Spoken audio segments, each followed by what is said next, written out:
नागरिक केंद्री आणि तंत्रज्ञान सक्षम आरोग्य प्रणाली हीच आपल्या राज्याची नवी दिशा. आयुष्मान भारत, प्रधानमंत्री जन आरोग्य योजना आणि महात्मा ज्योतिराव फुले जन आरोग्य योजनेत महाराष्ट्राच्या आरोग्य व्यवस्थेची नेक्स्ट जेन डिजिटल झेप. या नव्या क्रांतीमागचं डिजिटल इंजिन TMS 2.0 प्रणालीचा शुभारंभ. यामुळे रुग्ण नोंदणीपासून उपचार मंजुरीपर्यंत संपूर्ण प्रक्रिया पूर्णपणे ऑनलाईन आणि पारदर्शक. प्रत्येक टप्प्यावर रुग्ण आणि रुग्णालयाला रिअल टाइम अपडेट. फसवणूक रोखण्यासाठी अँटी फ्रॉड ट्रॅकिंग यंत्रणा, संशयास्पद व्यवहारांची ओळख, अलर्ट्स आणि ऑडिट रेडी डेटा.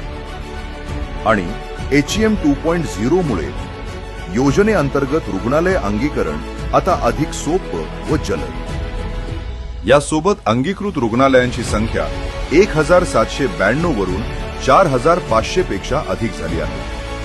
तसेच मोफत उपचारांची संख्या 1356 वरून 2399 पर्यंत वाढवण्यात आली आहे. आणि या सेवा आता प्राथमिक आरोग्य केंद्रातूनही उपलब्ध होणार आहे. तसेच आंतररुग्ण कालावधीत मोफत जेवण व राहण्याची सोय आणि डिस्चार्ज नंतर रुग्णास घरी सोडवण्यापर्यंत सेवा मोफत दिल्या जातात. महाराष्ट्र आता डिजिटल आरोग्य व्यवस्थेत आघाडीवर. अधिक माहितीसाठी व तक्रारीसाठी संपर्क करा. TMS 2.0 आरोग्य सेवेचा नवा डिजिटल स्टँडर्ड.